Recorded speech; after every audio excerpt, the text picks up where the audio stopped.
ఈ ప్రపంచంలో వింతైన 5 కోళ్ల జాతుల గురించి చూద్దాం రండి.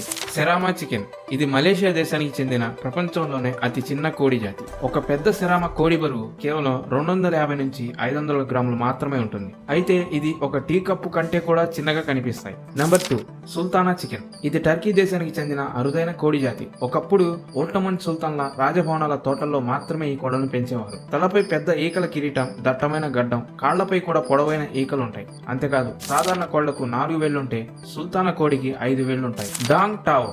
ఇది వియత్నాం దేశానికి చెందిన అత్యంత అరుదైన కోడి జాతి. దీని కాళ్లు చాలా మందంగా చెట్టు కొమ్మల్లా ఉంటాయి. కొన్ని కోళ్ల కాళ్లు అయితే మాత్రం మన మణికట్టు అంత మందంగా కూడా ఉంటాయి. ఈ కోళ్లను పెంచడం చాలా కష్టం. అయం సెమాని. ఇది ఇండోనేషియా దేశానికి చెందిన అత్యంత అరుదైన కోడి జాతి. ఈకలు, చర్మం, కళ్ళు, ముక్కు, నాలుక, కాళ్లు, గోర్లు, ఎముకల వరకు దాదాపు అన్ని నల్ల రంగులోనే ఉంటాయి. దీనికి కారణం ఫైబ్రోమెలానోసిస్ అనే అరుదైన జన్యు లక్షణం. ఒనాగడోరి. ఇది జపాన్ దేశానికి చెందిన అత్యంత అరుదైన కోడి జాతి. దీని తోక ఈకలు సాధారణ కోళ్లలాగా రాలిపోవు. అందువల్ల అవి సంవత్సరాల తరబడి పెరుగుతూనే ఉంటాయి. ఈ జాతి కోళ్లలో తోక పొడవు 10 నుంచి 20 అడుగుల కంటే ఎక్కువగా పెరుగుతుంది. దీని తోక దెబ్బతినకుండా ప్రత్యేకమైన ఎత్తైన గూట్లలో ఉంచుతారు. సో ఈ వీడియో నచ్చితే లైక్ కొట్టి మరిన్ని ఇలాంటి వింత విషయాల కోసం ఫాలో చేసుకోండి.